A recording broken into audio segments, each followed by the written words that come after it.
আসসালামু আলাইকুম। সুপ্রিয় দর্শক, রাশিয়ার রাজধানী মস্কোতে একটা বিস্ফোরণের ঘটনা ঘটেছে। সেই বিস্ফোরণে ৩ জন মানুষ মারা গেছেন, বেশ কয়েকজন আহত হয়েছেন। কোনো গণমাধ্যম বলছেন যে আহতের সংখ্যা ২১, কোনো গণমাধ্যম বলছে আহতের সংখ্যা ১৫। তবে বেশ কয়েকজন মানুষকে রক্তাক্ত অবস্থায় স বের করে নিয়ে আসা হয়েছে বলে গণমাধ্যমের খবরে বলা হয়েছে। কোথায় এই বিস্ফোরণ হলো? কেন এই বিস্ফোরণ হলো? এবং এই বিস্ফোরণ রাশিয়ার সমাজে কি প্রভাব ফেলছে তাই আলোচনা করব এই কন্টেন্টে। আমি আনোয়ার সাদি আপনাদের সঙ্গে রয়েছে। বিস্ফোরণের বিষয়ে ভিন্ন তথ্য পাওয়া যাচ্ছে এখনো।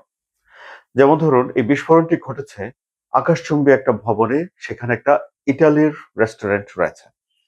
সেই রেস্টুরেন্টে একটা ব্যক্তিগত প্রোগ্রাম চলছিল। ধরুন আপনার বিয়ের অনুষ্ঠান চলছিল এবং কোনো গণমাধ্যমে বলা হয়েছে যে ৫০ জনের মতো মানুষ সেই অনুষ্ঠানে ছিল। এখন কিভাবে বিস্ফোরণ ঘটল?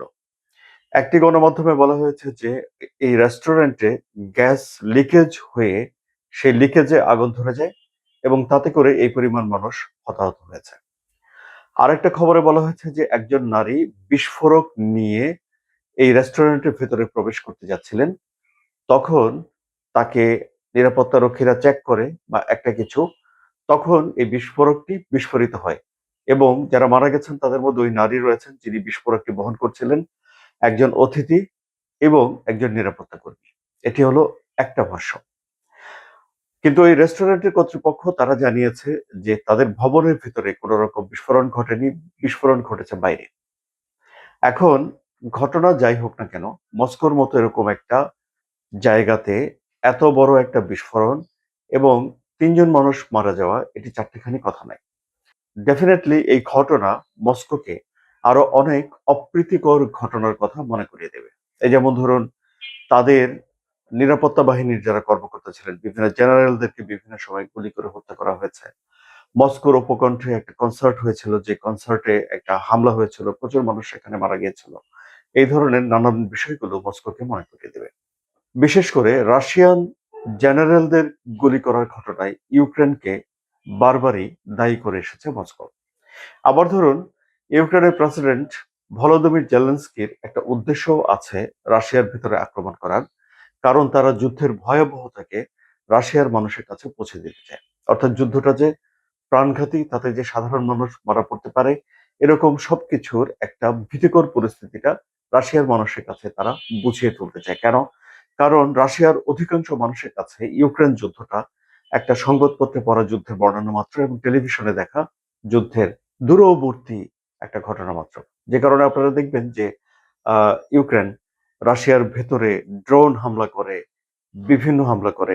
যদিও তাদের মেইন বিষয় হলো যে তারা রাশিয়ার তেল উৎপাদনকে ব্যাহত করে দিতে চায়।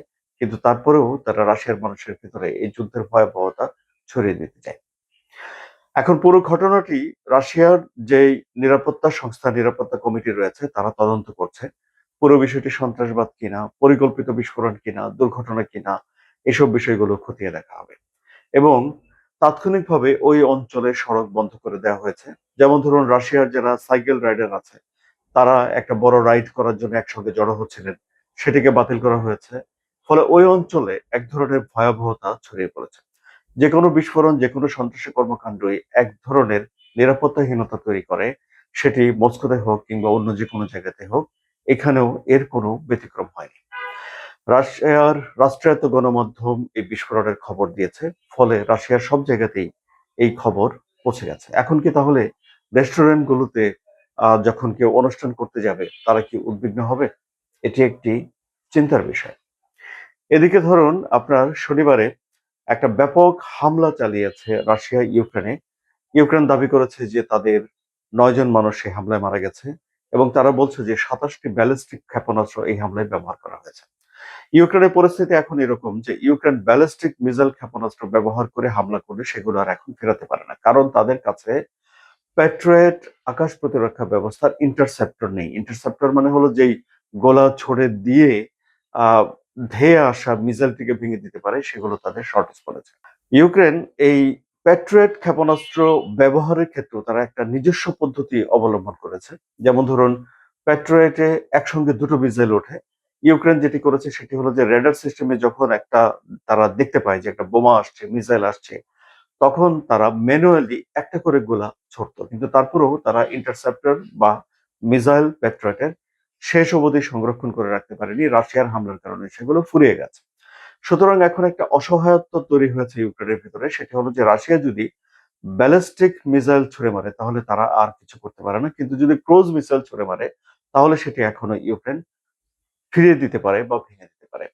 এখন ব্যালিস্টিক মিসাইলটা প্রথমে ছুড়লে এটি মহাকাশে চলে যায় এবং তারপরে সেটি বিদ্যুৎ গতিতে নেমে আসে। আর এই যে ক্রুজ মিসাইল সেটি ডিজেল চালিত ইঞ্জিনে চলে, বিমানের মতো ধীরে ধীরে চলে, ফলে এটিকে ডিটেক্ট করে এটিকে ধ্বংস করা ইউক্রেনের জন্য একটা সহজ। ইউক্রেন এখন প্যাট্রিয়ট আকাশ প্রতিরক্ষা ব্যবস্থা পাওয়ার জন্য মরিয়া, কিন্তু এই আকাশ প্রতিরক্ষা ব্যবস্থার শর্টেজের কথা তো আমরা বিভিন্ন সময় গণমাধ্যমে পড়েছি।